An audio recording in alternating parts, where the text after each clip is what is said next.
네, 지금부터 잠언, 전도서, 아가서를 함께 보도록 하겠습니다. 지금까지 욥기 시편 잘 보셨고 이제 시가서의 이제 나머지 세 권을 함께 우리가 알아가는 시간을 갖도록 하겠습니다. 네, 잠언, 전도서, 아가서는 전부 다 솔로몬의 대표적인 이제 그 기록자라고 알고 있는데요. 잠언은 삶의 현장에서 현실을 살아가는 하나님 백성에게 삶의 지혜를 주는 책이 바로 잠언입니다. 그래서 삶의 지혜를 주기 위해서 지혜와 훈계와 교훈 그리고 금언을 통하여서 우리에게 알려줍니다.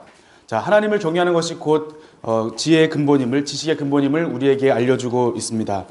전도서는 그 전도자가 자신의 인생 끄트머리에서 살다 보니까 인생은 이런 것이다. 자기 늙은 이제 마지막 인생 가운데에서 젊은 청년들에게, 인생이 살아갈 많은 사람들에게, 미래가 많이 남아있는 사람들에게 인생은 이런 것이라고 가르쳐준 책이 바로 전도서입니다.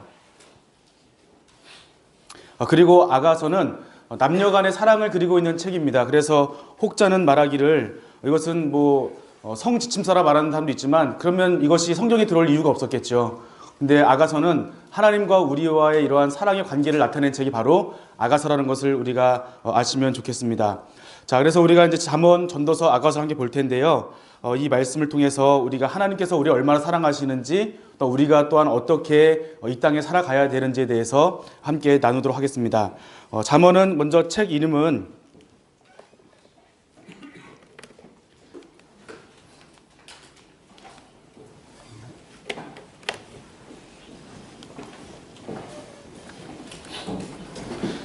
책 이름은 미셸레 쉘르모라고 해서 솔로몬의 잠언 그리고 솔로몬의 비유라는 뜻을 가지고 있습니다.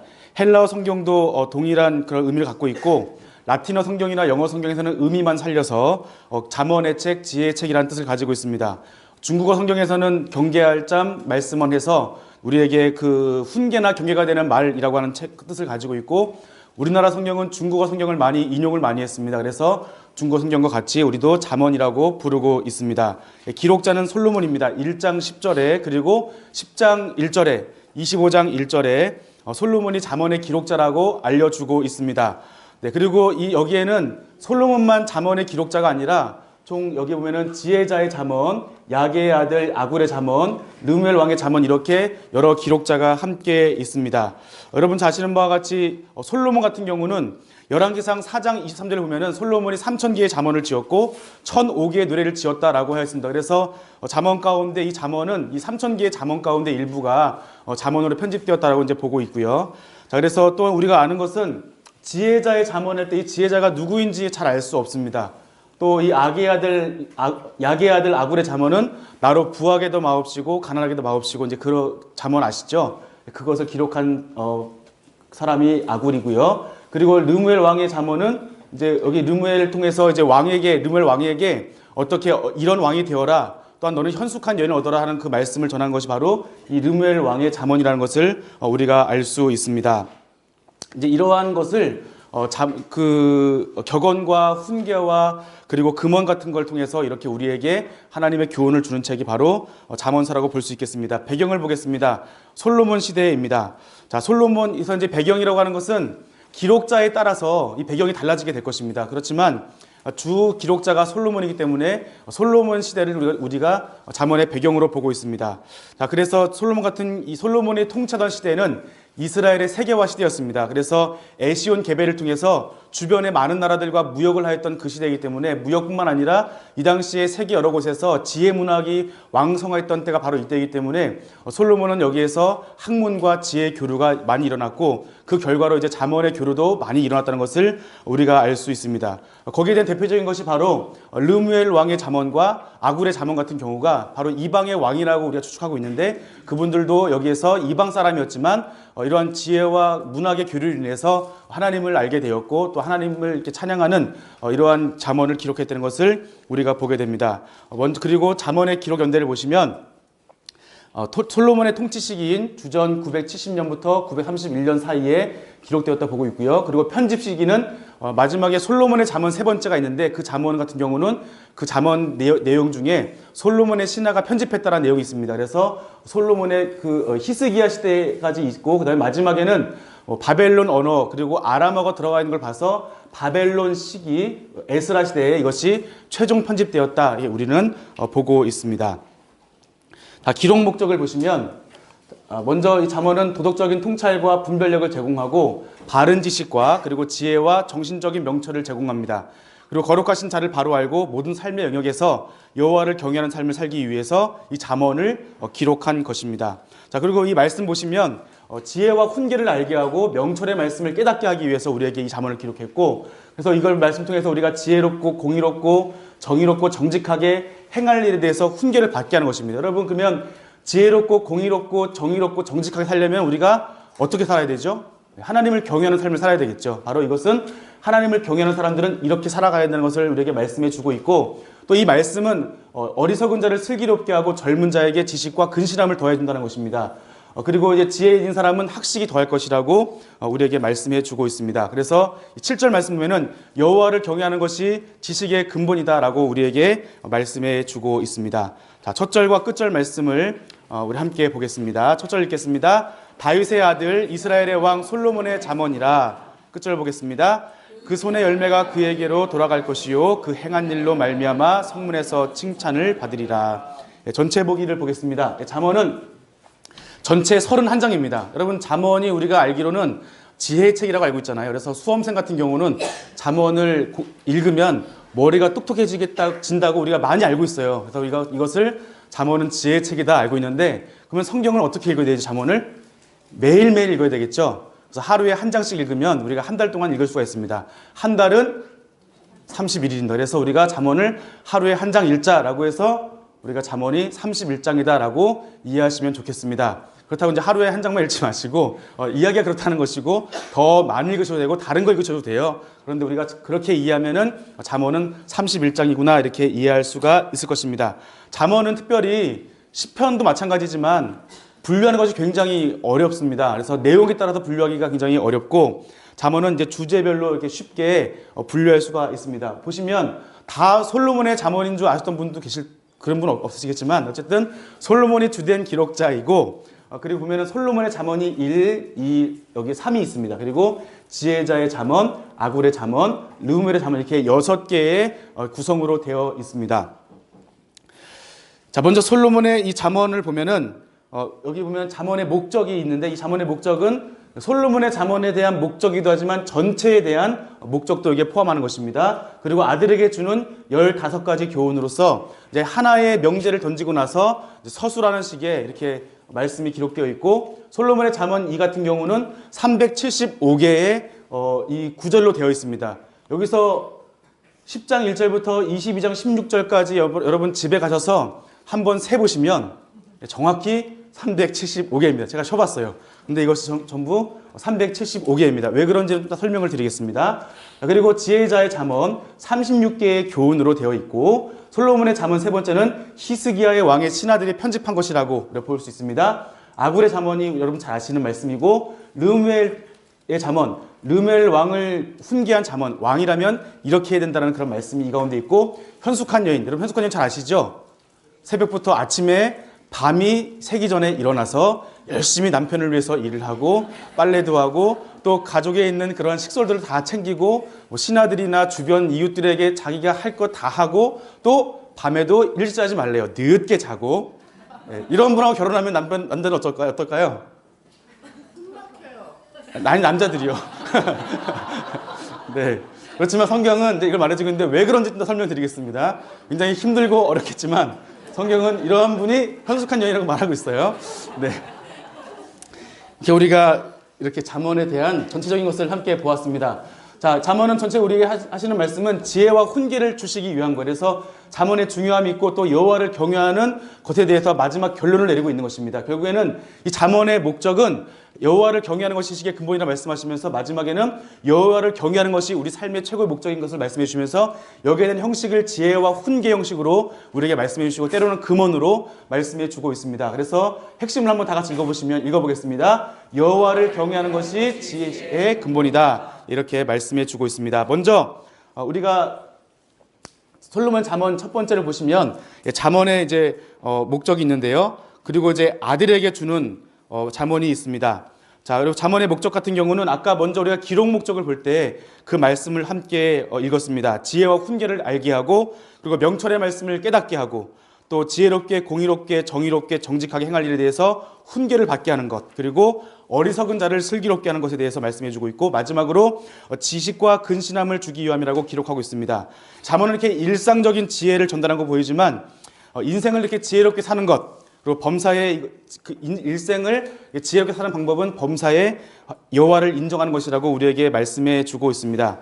네, 1장 7절 말씀을 함께 보시면 읽어보겠습니다. 여호와를 경외하는 것이 지식의 근본이거늘 미련하는 자는 지혜와 훈계를 멸시하느니라. 아멘. 네, 이렇게 우리에게 말씀해 주고 있습니다. 우리의 모든 지식의 근본은 하나님으로부터 왔다는 거예요. 그러면 여호와는 우리가 암만 지식이 많고 지혜가 많다 할지라도 그 가운데 하나님이 없다고 한다면 그 지식과 지혜는 근본이 없는 것이죠. 그래서 우리가 정말 지혜롭게 원하고 지식 있게 원한다면 우리가 여호와 하나님을 우리가 알아가는 것, 여호와 하나님을 경외하는 것이 진정한 지혜이고 진정한 지식이라는 것을 우리에게 말씀해 주고 있습니다. 이렇게 먼저 목적을 말한 이 잠언의 기록자는 그 다음에 우리에게 아들에게 주는 15가지의 교훈을 우리에게 말해주고 있습니다. 첫 번째로 보면은 악한 자를 따르지 말라, 지혜의 소리를 들으라, 지혜를 찾으라, 여호와를 경외하라, 그리고 지혜와 근신을 지키라, 의인의 집에는 복이 있다, 지혜를 얻으라, 훈계를 지키라, 내 마음을 지키라, 음녀의 길을 멀리하라. 이제 솔로몬이 뭐 본인한테 한 얘기가 같지만 어쨌든 이렇게 음녀의 길을 조심하라고 먼저 하나님을 경외하는 사람 살라고 말씀해 주고 있습니다. 그리고 실제적인 삶의 지혜에 대해서, 그리고 간음은 자기 영혼을 망하게 한 것이다. 그래서 아마 솔로몬의 경험 가운데 나온 것이라고 좀 보게 되는데요. 또 여기에서 특별히 음녀에 대해서, 간음에 대해서 솔로몬은 많이 말하는 것을 볼 수가 있습니다. 그리고 지혜 말을 들어라, 2가지 초대를 통해서 이렇게 우리에게 15가지 교훈을 말해주고 있습니다. 먼저 악한 자를 따르지 말라에 대한 부분을 보겠습니다. 한번 다 같이 읽어보겠습니다.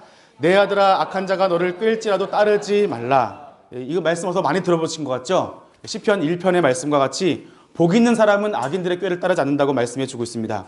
성경에서 말씀하고 있는 거룩이라고 하는 것은 레위기에서 말씀하는 것처럼 세상에서 구별되어지고 또 악으로부터 구별되어지는 것이 바로 거룩이라고 하는 것입니다. 그래서 하나님의 백성으로서 우리가 이렇게 악한 자를 따르지 않고 구별되는 것이라고 이렇게 말씀해 주고 있습니다. 두 번째로 지혜의 소리를 들으라고 말씀해 주고 있고요. 그 다음에 세 번째로는 지혜를 찾으라고 말씀해 주고 있습니다.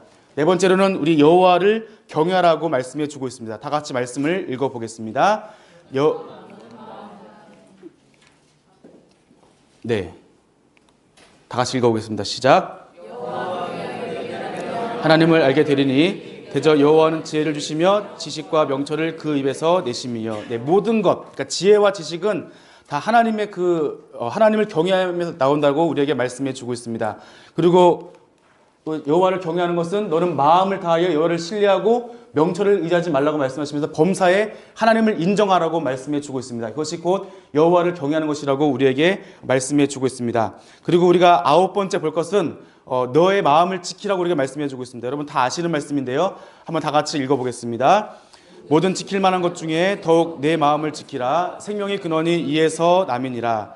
여기서 모든 지킬 만한 것이라는 것은 이제 3가지로 번역할 수가 있는데, 첫 번째는 마음을 공격하는 것이 많음으로 인해서 우리의 마음을 지키라는 거예요. 두 번째로는 모든 수단과 방법을 동원해서 우리의 마음을 철저하게 지키라고 말씀해 주고 있는 것이고, 그리고 세 번째로는 다른 많은 것 중에서 우리가 지킬 만한 것이 많이 있지만 그 중에서 특별히 우리가 마음을 지키라고 이렇게 말씀해 주고 있습니다. 여기서 어떤 것을 한 가지로 단정할 수 없겠지만 3가지 의미를 다 포함한다고 한다면 우리 마음을 공격하는 것 중에 우리 마음을 지키고, 또 모든 수단과 방법을 동원해서 우리 마음을 지키고, 또한 많은 지킬 만한 것이 있지만 그중에서 우리 마음을 지켜서, 이렇게 강조하는 것은 무슨 의미가 있냐면 우리 마음을 지키는 것이 그만큼 중요하다고 우리가 말씀해 주고 있는 거예요. 우리 마음에서부터 모든 것이 시작되기 때문에 우리 마음에서부터 먼저 하나님을 경외하고 하나님을 찾아가는 그런 삶을 살아야 된다고 말씀해 주고 있습니다. 그 이유는 뭐냐면 생명의 근원이 우리 마음에서부터 시작되기 때문에 우리에게 이렇게 말씀해 주고 있습니다. 그 다음에 음녀를 멀리하라고 우리에게 말씀해 주고 있습니다. 음녀를 멀리해야 되는 이유는 음녀가 우리를 꿰어서 하나님을 경외하는 것을 막기 때문입니다. 그래서 마지막에 현숙한 아내, 잠언 31장에 있는 르무엘 왕의 그런 잠언을 보면은 현숙한 아내를 맞이하라고 말해주고 있습니다. 현숙한 여인은 남편 내조를 잘하는 것에 그치는 것이 아니라 하나님을 진실로 경외하는 사람이라고 우리에게 말씀해 주고 있습니다. 그리고 실제적인 삶의 지혜를 말씀해 주고 있습니다. 자, 말씀 읽어보시면요. 읽어보겠습니다. 여께서 미워하시는 것 곧 그의 마음에 싫어하는 것이 67가지이니 곧 교만한 눈과 거짓된 혀와 무죄한 자의 피를 흘리는 손과 악한 계교를 꾀하는 마음과 빨리 악으로 달려가는 발과 거짓을 말하는 망령된 증인과 및 형제 사이를 이간하는 자이니라. 여기서 실제적인 이 삶의 지혜를 교훈하고 있는데, 먼저 보시면 여호와께서 미워하시는 것을 우리도 이제 알아야 되는 것이죠. 여러분, 하나님 미워하시는 것 우리도 함께 미워해야 됩니다. 그 무엇이면은 교만한 눈과 거짓된 혀, 무죄한 자의 피를 흘리는 손, 악한 계교, 그리고 빨리 악으로 달려가는 발, 거짓을 말하는 망령된 증인과 형제 사이를 이간하는 사람을 하나님께서 미워하시기 때문에 이러한 사람을 우리가 되지 말라고 말씀하시는 거예요. 그래서 교만한 눈은 뭐냐면 교만한 사람이겠죠. 다 여기서 이제 우리의 신체에 있는 것을 말씀하고 있지만 결국 이러한 사람의 행동을 하나님께서 미워하시기 때문에 이런 악에서 우리가 벗어나라고 하나님께서는 우리에게 말씀해 주고 있습니다. 그리고 우리에게 지혜의 말을 들으라고 말씀해 주고 있습니다. 우리가 여기서 조심할 것은, 말씀해 보시면 여기서 분명히 나 지혜는 명철로 주소를 삼으며 이렇게 말씀만 보면은 여기서 나가 누구냐면 나가 누구죠? 지혜입니다. 그런데 우리는 이제 보통 이제 이 말씀만 뚝 잘라가지고 나를 사랑하는 자들이 나의 사랑을 입으며 나를 간절히 찾는 자가 나를 만날 것이라면서 하나님을 사랑하는 자들이 하나님의 사랑을 입고 이렇게 해석을 하는데, 우리가 말씀을 전부 문맥적으로 읽어보면 여기서 나라고 하는 것은 하나님이 아니라 지혜라고 하는 것을 우리가 기억하시면서 말씀을 읽을 때 여러분 특별히 말씀은 한 구절 한 구절만 읽기 때문에 이단이 많이 발생하잖아요. 그래서 우리 말씀을 읽을 때 적어도 한 문단으로, 또 뭐 많이 읽으시는 분은 그 책 전체에 대한 배경의 가운데 우리가 말씀을 읽어야 말씀을 오해하지 않고 바르게 읽을 수 있다는 것을 말씀해 드립니다. 그리고 두 가지 초대를 합니다. 여기서 이제 두 가지 초대가 먼저 이 지혜의 여종과 미련한 계집에 대한 이 두 가지의 이 대조를 통해서 먼저 우리에게 지혜 충고를 하고 있는데요. 자, 말씀을 읽어보겠습니다.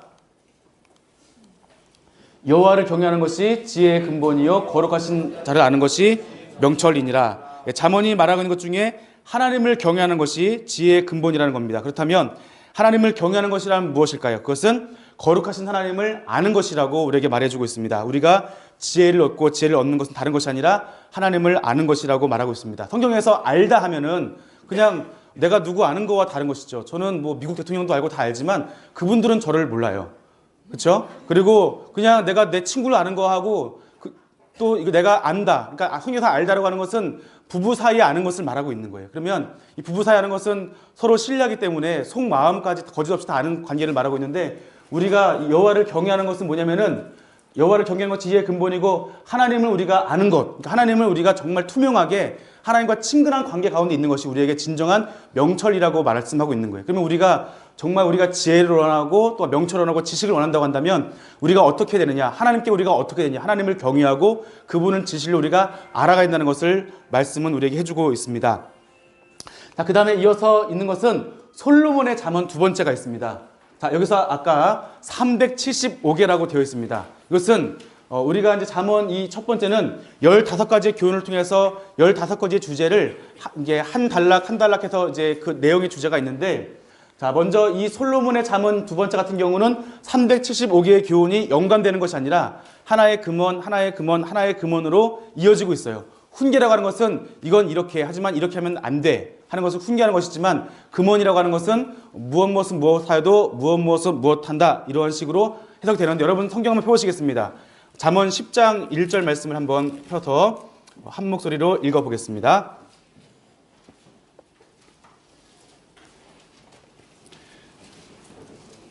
잠언 10장 1절 한번 읽어보겠습니다. 솔로몬의 잠언이라 지혜로운 아들은 아비를 기쁘게 하거니와 미련한 아들은 어미의 근심이니라. 두 가지가 이어지죠. 지혜로운 아들은 아비를 기쁘게 한다. 그리고 미련한 아들은 어미의 근심이다. 두 가지 대조를 통해서 이런 형식에 있는 것을 금언이라고 말하고 있습니다. 솔로몬 여기에서 이제 금언을 말하고 있는데, 자, 여기에서 솔로몬은 크게 두 가지 주제, 경건한 사람과 악한 사람을 대조하는 그 모습을 통해서, 아까 지금 말씀한 것처럼 이런 대조를 통해서 또한 경건한 사람을 격려하는 이러한 잠언들이 이 가운데 나타나 있습니다. 자, 솔로몬의 이 잠언이 왜 375개인가?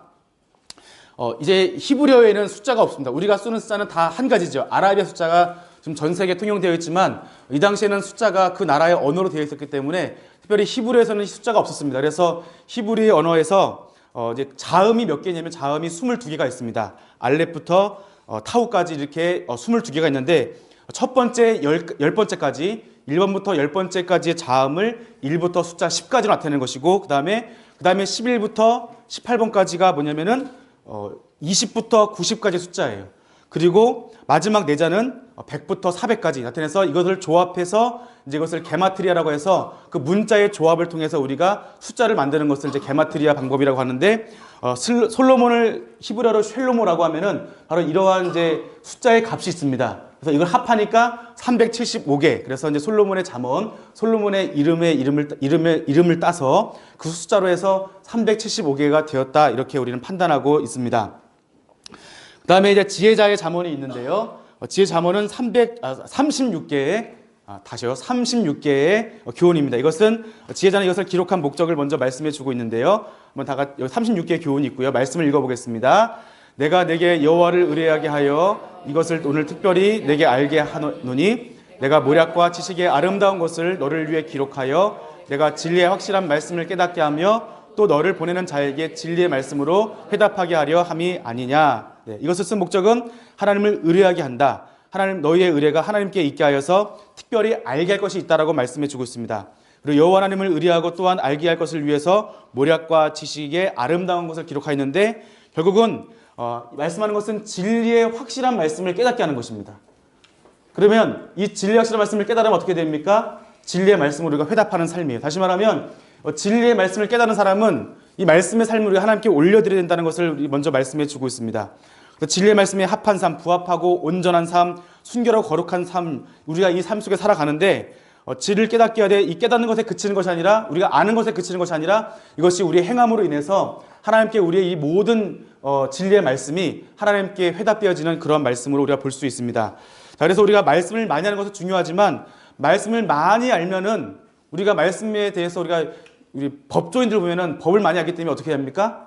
이리 저리 피해가죠. 그렇지만 우리 그리스도인들은 말씀을 많이 알면 알수록 이 말씀을 어기면 이 말씀이 나에게 위로를 주고 또 이 말씀을 어기면 나에게 찔림이 오지만 나에게 또한 위로 주는 말씀이기 때문에 몇몇 그리스도인들은 말씀을 읽는 가운데 굉장히 말씀을 통해서 자기 합리화를 시키는 분들이 많이 있어요. 그런데 중요한 것은 성경은 우리에게 말씀을 빠져나가 이렇게 많은 말씀 주신 것이 아니라 이 많은 말씀을 통해서 이 말씀 가운데 하나님의 마음을 깨달아서 순종하는 자로 서기 위해서 우리에게 이렇게 많은 말씀을 주신 거예요. 다시 말하면 우리가 말씀을 우리가 행하기 위해서 주신 이 말씀을 우리가 기억하고 사랑해서 이 말씀을 더욱더 행하는 그러한 저와 여러분이 되어야 되는 것입니다. 자, 하나님 말씀하시기를 내가 거룩하니 너희도 거룩하라. 하나님 거룩하신 것처럼 우리 또한 그 삶 가운데 구별해서 거룩한 자가 되기를 우리에게 원하시는 것입니다. 그래서 성경에서 말하고 있는 지혜와 지식이라는 것은 지식은 우리가 아는 것이 아니라 그 지식을 행할 수 있는 능력이 지식이고 지혜는 내가 그 깨달음의 그 지혜가 아니라 그 지혜를 내가 행할 수 있는 능력이 곧 지혜인 거예요. 그러니까 이 지식과 지혜는 그냥 지식적인 것, 그냥 깨달음에 그치는 것이 아니라 이것은 행함과 수반된다는 것입니다. 성경에 말하고 있는 믿음과 행함이 같은 것이듯이 이 지식과 지혜 또한 우리에게 행함을 함께 동반한다는 것을 기억하시면 좋겠습니다. 그다음에 솔로몬의 잠언 이제 세 번째가 있습니다. 이것은 히스기야 왕의 신하들이 편집한 것인데요.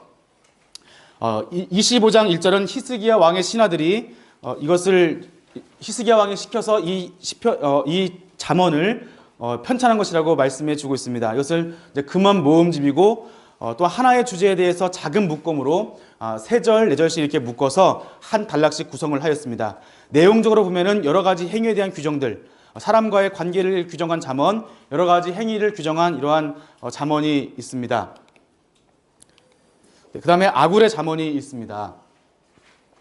야기의 아들 아굴의 잠언인데요. 아굴이 이디엘과 우갈에게 훈계한 것입니다. 자신이 배우지 못했고 하나님을 아는 지식이 없다고 말합니다. 그러면서 하나님의 말씀은 다 순전하여서 그의 말씀에 더하지 말라고 우리에게 권고하고 있습니다. 자, 아굴은 이스라엘 사람이 아니라 이방 사람으로 우리가 알고 있는데요. 아굴의 잠언 중에는 우리가 잘 아는 두 가지 소원이 있습니다. 한번 다 같이 말씀을 읽어보겠습니다. 내가 두 가지 일을 주께 구하였사오니 내가 주기 전에 내게 거절하지 마시옵소서. 곧 헛된 것과 거짓말을 내게서 멀리하옵시며 나를 가난하게도 마옵시고 부하게도 마옵시고 오직 필요한 양식으로 나를 먹이시옵소서. 이렇게 아굴은 말씀하고 있습니다. 또 이어서 9절 말씀 읽어보겠습니다.